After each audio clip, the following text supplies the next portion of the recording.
Have you ever wondered how your sales performance compares against your competitors and peers? The B2B Sales Benchmark Report provides the definitive guide to what success looks like in 2021. See how you compare in terms of win rate, sales cycle, average deal value, relationships, and engagement. You can see the results and get the full report at ebsta.com/B2B-sales-benchmarks.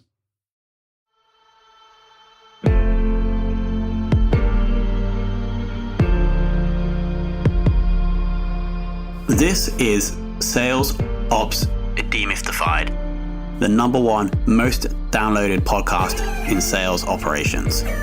We invite the brightest minds in sales operations onto the show to deconstruct the why, what, and how behind rep productivity, forecasting, metrics, and all things revenue. This podcast is brought to you by Ebsta, the leading customer engagement platform for Salesforce.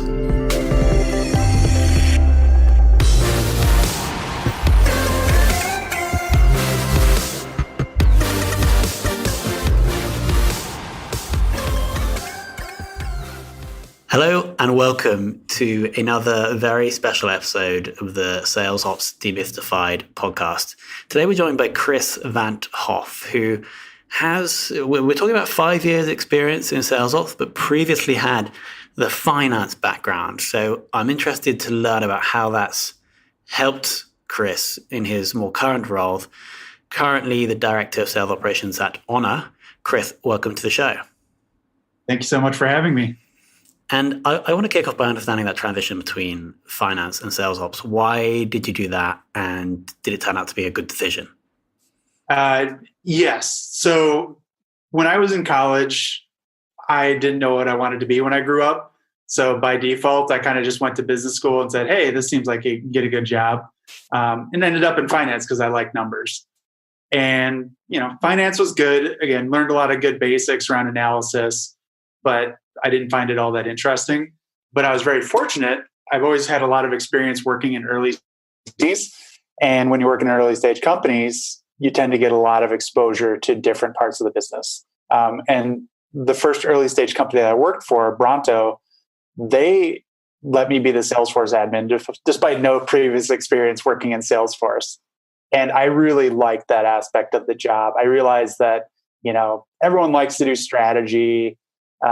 In finance, you get to do some, but I didn't like the parts where I was stuck working with technical folks. Like I didn't know what engineering was doing or how to push back on budgets, anything like that. But when it came to sales, it was great because I understood kind of what is sales trying to do. There are numbers here that I can understand and I can figure out what's happening and then add my 2 cents as far as like, what's our strategy and how can I help inform that? Got it. So you were exposed to sales data whilst in finance, and that was the part of the finance role that you liked the most. Yep. And then just the other pieces of it, just getting to work in Salesforce, it was something new. It was kind of these skills that there's this role that I didn't realize that was out there in college. And I would love to see colleges, especially business schools, start to, look for opportunities because sales ops to me is something that, again, a lot of business school students aren't even aware exists, but it's becoming a bigger and bigger part of a lot of businesses. And you get exposure to so many different areas of the business because of what you're asked to do, that it's actually a really great first job out of college, in my opinion. So I would love to see business schools have a course or something that emphasizes sales ops because I'd be happy to work with them. If there's any academics out there working in a business school, I'd be happy to talk to them and help develop a sales ops course. For sure, even if it's just like a 6-week lecture series, because it teaches, they're going to understand the commerciality, the commercial side, but also the operation side. I'm sure they have like ops courses. I totally agree, Chris. So if anybody is listening and you are anything to do with the business school, reach out to Chris. And maybe we will have sparked the first ever sales ops course in business school. Anyway, back to the topic. Focusing on Honor now, could you share a little bit more about the sales tech stack that you're currently running? Yep. So just for a little bit of context, I've primarily worked in early stage B2B companies. So a lot of my experience is going to be relevant to that area. And in my experience with B2B sales, early stage companies, I try to keep things simple. There are a million tools out there, but until you've got the basics down, and you can do a ton on just with Salesforce.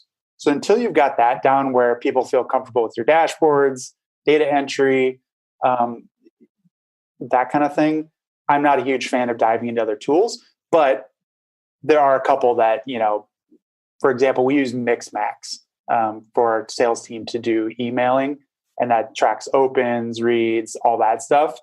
But beyond that, we don't really use much besides Salesforce and Mixmax. We have Troops too, which is kind of an alert system for our Slack. But for the most part, we keep it to the basics, and that's worked for us pretty well. Cool, nice and lean. Now I want to talk about the last few months. Obviously, quite a lot have changed.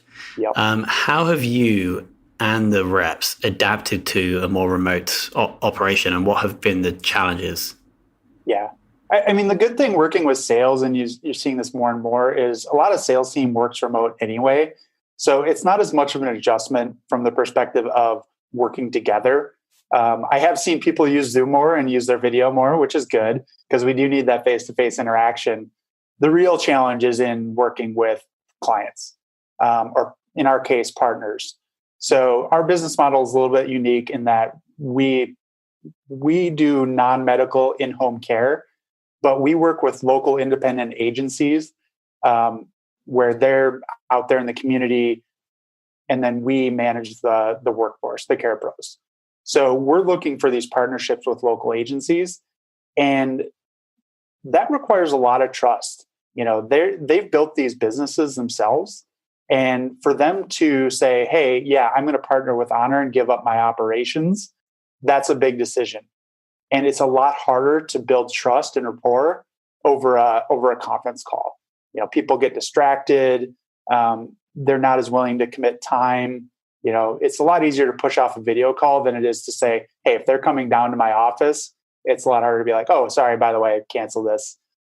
So that's been a real challenge for us. And quite frankly, I don't know that we've fully solved it.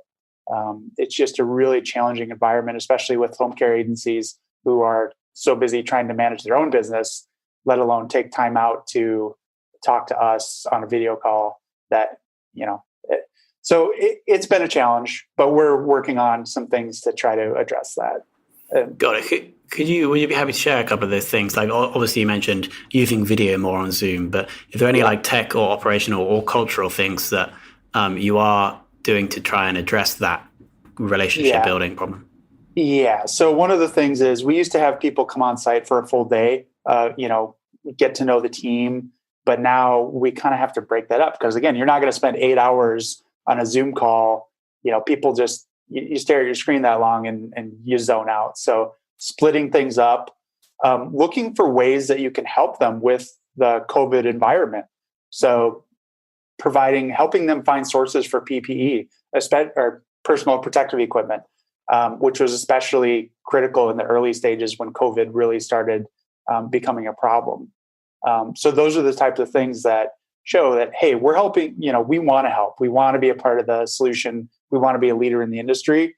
And then, there's no ask. We're not going to say, hey, we're only going to help you if you come talk to us. We want to be truly partners. And if you want to talk to us down the road, great. But in the meantime, our focus is on at the end of the day, the people who need care. Cool. And do you think that change will be temporary or permanent? Like, would that be good for you to ingrain into the reps forever? Like this whole value add, regardless of whether we're going to work together? There are definitely some things that will take away, again, in sales, it's always about value. How do you help people? These days, people get a ton of requests on LinkedIn. It's like, hey, we should talk. And they don't actually tell you why, or they start going into the spiel about, hey, you have a problem, let us fix it, without actually understanding what it is you're actually doing in your business. So those personalized touches where, again, you're just focused on helping instead of going into your spiel, I think are things that are universal. I mean, they're before COVID, after COVID. just a back to the basics type of mentality from a sales perspective.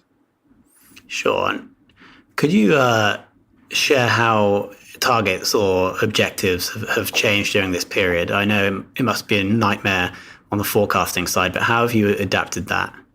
Yep. So in early stage B2B companies, you don't always deal with a huge sample size. That can make forecasting really tricky. And this goes back to some basic data science principles of, if you don't have a big sample size, trying to draw conclusions on that sample size is really challenging. So once COVID hit, all of a sudden, a lot of those assumptions that you had in the past go out the door. So you have to be creative about your forecasting process. So, I like to use the analogy to, I don't know if you're familiar with 538, but they're a political election forecaster. Nate Silver, he's well known for his political forecasting models. They don't just use one method for their forecast. They take multiple data points, not just, hey, what were the probabilities in the past? They don't just look at polls. They look at other factors like political donations or endorsements, things like that have been predictive. In the same way, I think sales ops can take that approach too of, one, you can do this top-down approach, which is your traditional probability-based forecasting. And not just probability that something will eventually close. I think one thing people ignore is the time element. Again, especially when you have longer sales cycles, it's not just what's the probability that it'll close, what's the probability that it will close this quarter? So that's kind of the tops-down approach. Then you have the bottoms-up approach where the sales team is saying, all right, this is in my best case, or this is in my commit. So ideally, those two methodologies kind of match. And then, again, when you're dealing with a small sample size, you might want to get a little bit more granular and ask other stakeholders within the organization. Do you have partner or implementation teams? Do you have customer success, leadership? You can even potentially survey them to say, what is your confidence level that these deals will close? So you're not just relying on that individual salesperson to provide that color around your forecast. So those are kind of ways that you can balance out. If you don't have a huge data set, you can still take those different methodologies and see how closely they line up. And then hopefully that gives you a little bit more confidence, or at least a range that you can look at to figure out what you think you'll hit for the quarter. And so how's that approach with these two different strategies been working for you to forecast accurately over the past few months? So we've probably come in a little bit lower than what, we had initially forecasted. But, the way I kind of look at it is, again, when you're only dealing with a handful of deals a quarter, one thing people tend to do is extrapolate too much from a few data points. So let's say you're looking from a statistics point of view. If several deals are a coin flip, sometimes you're going to have a quarter where those coin flips just don't go your way. So you might have a really low quarter and everyone freaks out, but nothing's really changed. It just happened to be that quarter didn't go as well. You lost the coin flips. Other times you have a really good quarter and everyone assumes that, let's just jack up our forecast because we're on this uptrend, when really you end up with this regression to the mean. It's still too early to really know for sure whether COVID is going to be a 1 quarter decline or whether it'll be a longer term issue that we have to deal with.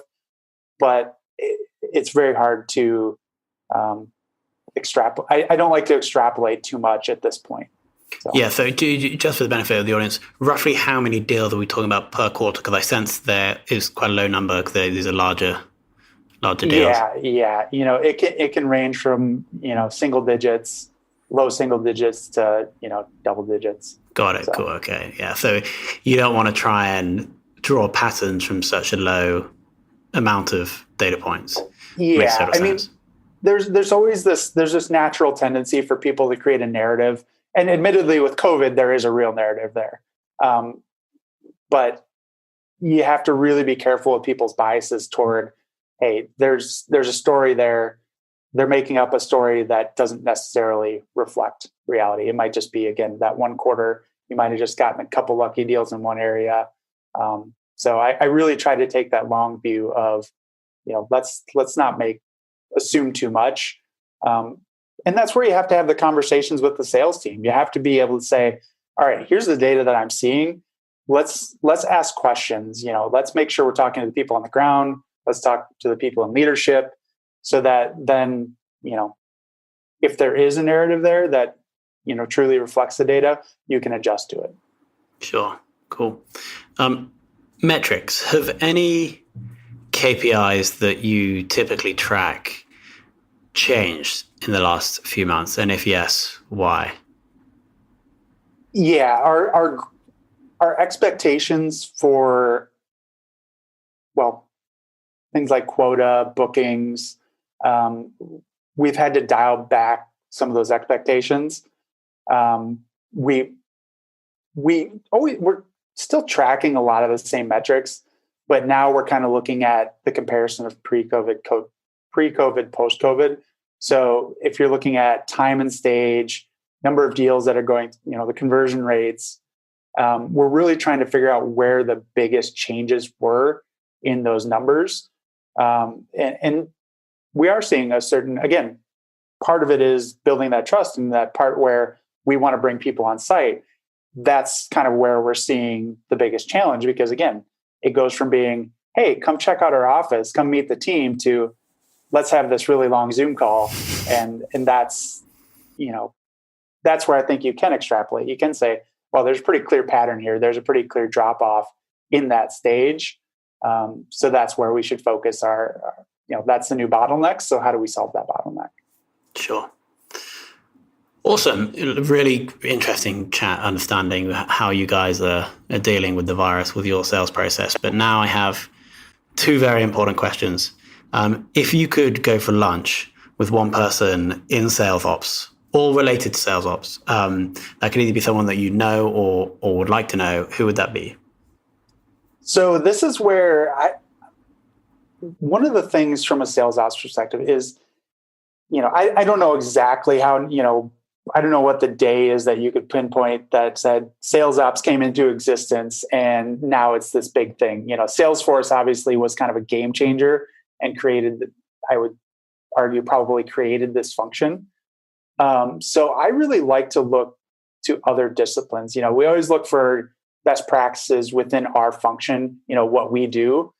But because sales ops encompasses so many different roles, you're a product manager in the sense that you're creating the Salesforce instance. You own the UI for Salesforce for your sales team. You're a data scientist because you own collecting data and turning it into insights and action. All these in finance, you're doing variance analysis. So for me, I really like to go outside the sales ops world and look for people who are experts in those other areas, just because it broadens those horizons, broadens those conversations. As far as a specific person, it's tough to say. I've worked with a couple of people. I really enjoyed working with Josh Davis, and he's a good sales ops guy. He's consulting, does some consulting work. But I also look to those other forums to really find out, hey, who knows, who's got tips on how I can create a better Salesforce instance from a usability perspective? Who knows an approach I can take to our data cleaning that, can again build those better outcomes for my analysis. So, I guess one person is tough to nail down. I probably haven't done enough networking in sales ops, but I would just encourage people to not just look to sales ops folks, but look to those other disciplines, because it can be really informative for what we're doing as sales ops. I totally agree. And it's almost any profession. Spending time outside of that profession in a related profession will definitely help you get better at your role. So I totally agree. Chris, continue. Oh, sorry. And I was just going to add, and one thing, don't overlook it. We work with sales teams. Learn from your sales teams. Learn how they like to sell, because then you can sell to them based on their selling style. Because again, they're your customers, and getting their buy-in is really critical.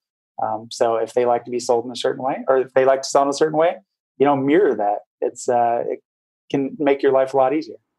That's such an interesting point. We haven't heard that in like 110 episodes. But you're assuming here that somebody likes to be sold in the same way that they sell, which I think is probably reasonable to assume. Yeah, I mean, it really depends. Maybe they see through it, but it's always important to build relationships. It's always important to understand what they're actually learn about them. Because if your only interaction with your sales team is when you're rolling something out or asking for something, then you're probably you're going to be missing opportunities to really help the team. For sure. Chris, thank you so much for coming on. Yeah, it was my pleasure.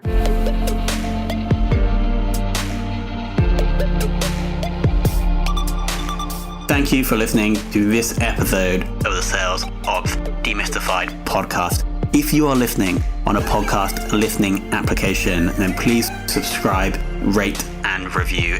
And if you have any questions about the show, if you know a guest, or if you have any questions about sales operations, just hit me up at tomhunt@ebster.com. That's tomhunt@ebster.com.